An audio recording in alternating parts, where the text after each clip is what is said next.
Morning students, in this video we are going to discuss the energy stored in a capacitor। जैसा कि हम जानते हैं कि जो कैपेसिटर्स होते हैं उसके अंदर हम चार्ज को स्टोर करते हैं, तो जो चार्ज होता है वो basically is a kind of energy. तो कितनी एनर्जी जो है पोटेंशियल इलेक्ट्रिक एनर्जी हम किसी कैपेसिटर के अंदर जो है वो स्टोर कर सकते हैं, उसका अगर हमें अमाउंट कैलकुलेट करना है तो वही कैलकुलेशन हम अपने इस डिस्कशन में कंटिन्यू करने वाले हैं। इसके लिए हमने जो है एक पैरेलल प्लेट कैपेसिटर लिया है। जैसे कि हम जानते हैं कि जो पैरेलल प्लेट कैपेसिटर होता है उसमें दो पैरेलल कंडक्टिंग प्लेट्स होती है। इनिशियली जो प्लेट्स होती है उस पर किसी तरह का चार्ज नहीं होता है, लेकिन अगर हम इसको चार्ज करना चाहते हैं तो अगर हम इसके इन प्लेट्स को एक बैटरी के पॉजिटिव और नेगेटिव टर्मिनल से कनेक्ट कर देते हैं, तो ये पॉजिटिव टर्मिनल है, नेगेटिव टर्मिनल है। तो ये जो पॉजिटिव टर्मिनल है यहाँ पर जो इलेक्ट्रॉन्स प्रेजेंट रहते हैं उसको अट्रैक्ट करेगा, जिससे इलेक्ट्रॉन्स यहाँ पे मूव करना शुरू कर देंगे, जिसकी वजह से यहाँ पे जो है वो प्लस चार्ज डेवलप हो जाता है। लेकिन एक इंपॉर्टेंट चीज़ ये भी है कि अगर हम इनिशियली एक इलेक्ट्रॉन को बाहर निकालते तो हमें इतना वर्क डन नहीं करना पड़ेगा, लेकिन जैसे जैसे नंबर ऑफ इलेक्ट्रॉन्स बढ़ते जाएंगे तो क्योंकि ये प्लस चार्ज है तो वो निकलने वाले इलेक्ट्रॉन्स पे नेगेटिव चार्ज है, तो वो जो ये चार्ज है वो उसको अपनी तरफ अट्रैक्ट करेगा, इसलिए हमें ज़्यादा वर्क डन करना पड़ेगा। फिर ये जो इलेक्ट्रॉन जब यहाँ पर नेगेटिव टर्मिनल पे पहुँचते हैं तो वो यहाँ जो है वो प्लेट बी की तरफ मूव करते हैं और यहाँ पर जो है ऐड होना शुरू कर देते हैं, जिसकी वजह से यहाँ पर जो है नेगेटिव चार्ज डेवलप हो जाता है। लेकिन यहाँ पर भी हमें ये ध्यान रखना पड़ेगा कि जो नेगेटिव चार्ज डेवलप हो रहा है तो इनिशियली अगर हम एक इलेक्ट्रॉन को ऐड कर रहे हैं तो वो आसानी से प्लेट के साथ में जो है ऐड हो जाएगा, लेकिन और ज़्यादा इलेक्ट्रॉन्स को ऐड करना पड़ेगा तो जो पहले से इलेक्ट्रॉन्स हैं वो दूसरे इलेक्ट्रॉन्स को रिपेल करेंगे और इस रिपल्शन की वजह से हमें वर्क डन करना पड़ता है। तो जो टोटल वर्क डन हम करते हैं किसी कैपेसिटर को चार्ज करने के लिए, जो बैटरी जो है वो टोटल वर्क डन जो करती है किसी कैपेसिटर को चार्ज करने के लिए, वो उसके अंदर एनर्जी के फॉर्म में स्टोर हो जाती है,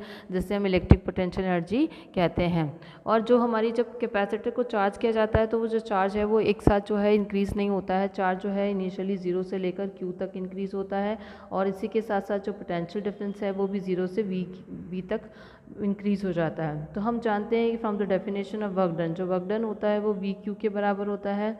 और अगर हम एक स्मॉल वर्क डन की बात करें, बहुत छोटे, तो that will be equal to DW V DQ के बराबर होगा। और अगर आपको total amount of work done निकालना है कि कैपेसिटर को चार्ज करने के लिए हमें कितना वर्क डन करना है, तो हमें इसे दोनों तरफ क्या करना पड़ेगा, इंटीग्रेट करना पड़ेगा।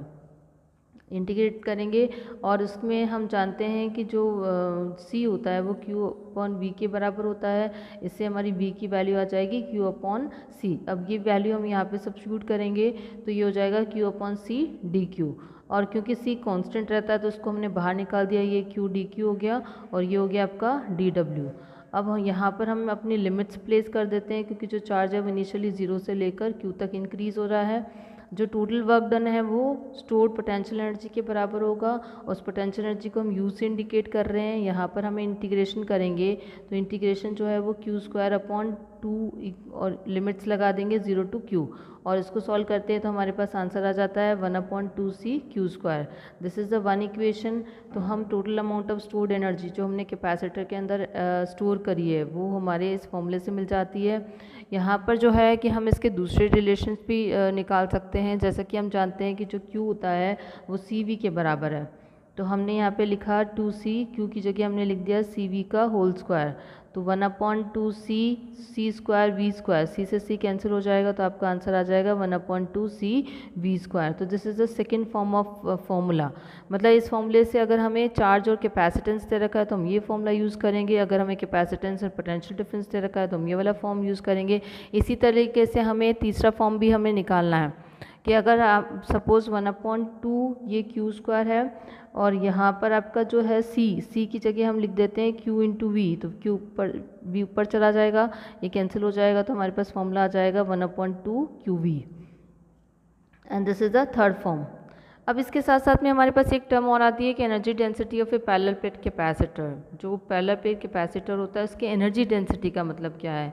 जैसा कि हम जानते हैं कि जो पैरेलल प्लेट कैपेसिटर होता है उसमें एक प्लेट पे प्लस चार्ज होता है, दूसरे पे माइनस चार्ज होता है, जिसकी वजह से उसके अंदर एक इलेक्ट्रिक फील्ड जो है वो डेवलप हो जाता है। इस इलेक्ट्रिक फील्ड जो एनर्जी पर यूनिट वॉल्यूम होती है उसको हम एनर्जी डेंसिटी कहते हैं, और एनर्जी डेंसिटी हमें कैलकुलेट करनी है for the parallel plate capacitor. तो जो हमारा सेकेंड टॉपिक है उसके अंदर हम कैलकुलेट कर रहे हैं the energy density in parallel plate. Energy density, तो एनर्जी डेंसिटी का मतलब क्या होता है? Energy per unit volume. This is the energy per unit volume. अभी हमने एक फॉर्मूले डिराइव कर रहे थे जो हमारी पोटेंशियल इलेक्ट्रिक एनर्जी है, U equal to half CV² होता है।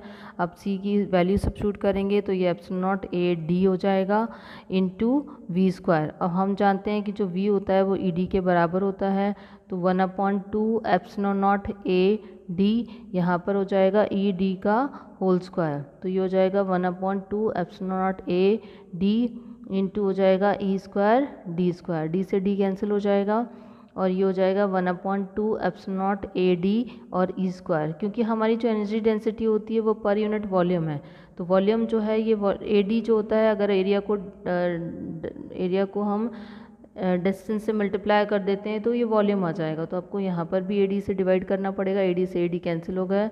तो ये जो एनर्जी डेंसिटी है, एनर्जी डेंसिटी जो है वो किसके बराबर हो जाएगी?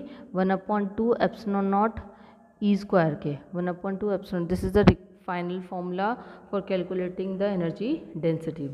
अब हमें, क्योंकि हमने कैपेसिटर जो होते हैं, अगर हमें पर्टिकुलर वैल्यू चाहिए होती है तो हम कैपेसिटर्स को जो है सीरीज़ में और पैरेलल कॉम्बिनेशन में भी अटैच करते हैं। तो अभी हमें यहाँ पर कैलकुलेट करना है कि हम कितनी एनर्जी जो है वो स्टोर कर सकते हैं in the combination of capacitors.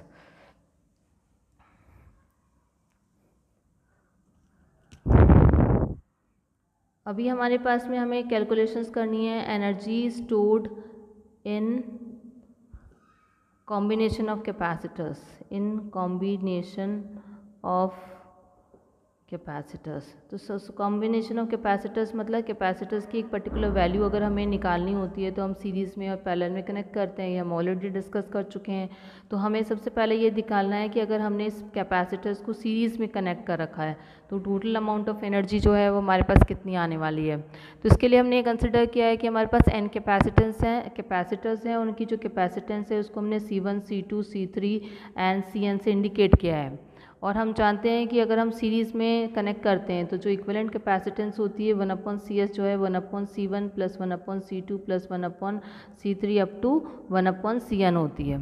तो हमें, और ये भी हमें पता है कि जो सीरीज़ कॉम्बिनेशन होता है इसमें जो चार्ज रहता है वो सारे कैपेसिटर्स में सेम रहता है। तो हम एनर्जी स्टोर्ड निकाल रहे हैं in the capacitor of equivalent capacitance, मतलब इतने सारे कैपेसिटर्स को हमने कनेक्ट कर दिया और उसके बाद में जो हमारे पास में इक्विवेलेंट कैपेसिटेंस है उसके पास में कितनी एनर्जी स्टोर हो सकती है। तो हम जानते हैं कि जो एनर्जी का फॉर्मूला होता है वो होता है Q²/2CS। अब इसको हम इस तरीके से लिख सकते हैं 1/2 Q² और इसको हम लिखेंगे 1/CS। तो आप CS की वैल्यू सब्स्टिट्यूट कर दोगे, Q² हो जाएगा, ये होगा 1/C1 plus 1/C2 plus 1/C3 up to 1/Cn। उसके बाद में हम इसको सॉल्व करेंगे तो 1/Q² plus 1/2 Q²/C2 plus 1/2 Q3 ये कंटिन्यू रहेगा 1/2 Q²/Cn और this will equal to U1 plus U2 plus U3 up to UN। तो मतलब जो हमारी टोटल कैपेसिटेंस, जो टोटल एनर्जी है, अगर हम कैपेसिटर्स को सीरीज़ में कनेक्ट करते हैं, टोटल एनर्जी स्टोर्ड एनर्जी निकालना चाहते हैं तो वो हर कैपेसिटर में स्टोर्ड एनर्जी के सम के बराबर होती है। इसी तरीके से हमें ये भी कैलकुलेट करना है कि जब हमारे पास पैरेलल कैपेसिटर्स होते हैं तो उसके अंदर हम जब कैपेसिटर्स को पैरेलल में कनेक्ट कर देते हैं और तो उसमें कितनी अमाउंट ऑफ एनर्जी जो है वो स्टोर होती है। तो जो सेकेंड पॉइंट है हमारा उसमें है कि हमें एनर्जी स्टोर ही निकालनी है, but this time we are connecting the capacitors in the parallel combination. तो हमारा सेकेंड जो पॉइंट ऑफ डिस्कशन है वो है कि अगर आपने पैरेलल में कनेक्ट किया है, अगर आप पैरेलल में कनेक्ट कर रहे हैं, पैरेलल कॉम्बिनेशन हम ले रहे हैं, we are just calculating the parallel combination. और पैरेलल कॉम्बिनेशन में बेसिकली क्या कांस्टेंट रहता है? Potential difference. जो पोटेंशियल डिफरेंस है B जो है वो कांस्टेंट रहता है। और यहाँ पर भी हमने n कैपेसिटर्स लिए हैं जिनकी कैपेसिटेंस जो है वो C1, C2, C3 up to Cn से हम इंडिकेट कर रहे हैं। और हमें कैलकुलेट करनी है the amount of energy stored in all the capacitors which are connected in the parallel combination। तो जो इक्विवेलेंट कैपेसिटेंस, तो हम ये जानते हैं कि जो इक्विवेलेंट कैपेसिटर होगा उसकी स्टोर्ड एनर्जी को हम यू से इंडिकेट कर रहे हैं, तो हम फॉर्मूला लगा रहे हैं 1/2 CP/V²। अब हम CP की वैल्यू सब्स्टिट्यूट कर देंगे, C1 + C2 + C3 up to Cn, और V² हमने बाहर निकाल दिया। 1/2 C1 V² + 1/2 C2 V² + 1/2 C3 V² चलता रहेगा आपका 1/2 Cn V²। और ये किसके बराबर होगा, U1 + U2 + U3 up to UN। तो यहाँ पर भी यही देखते हैं कि डिस्कशन से हमारे लिए क्लियर होता है कि जो total energy stored in series और parallel combination capacitor is equal to the sum of the energy stored in the each capacitor. Okay, next जो हमारा वीडियो रहेगा उसके अंदर हम redistribution of charges and loss of energy by the combination of the charge conductor. मतलब हमारे पास में दो चार्ज कंडक्टर हैं और वो दोनों आइसोलेटेड हैं, अगर हम उनको कनेक्ट कर देते हैं तो चार्ज का किस तरीके से डिस्ट्रीब्यूशन होता है, और रीडिस्ट्रीब्यूशन के टाइम जो है थोड़ी सी एनर्जी का लॉस भी होता है। तो कितनी एनर्जी लॉस होती है वो सब हम नेक्स्ट वीडियो में कैलकुलेट करने वाले हैं।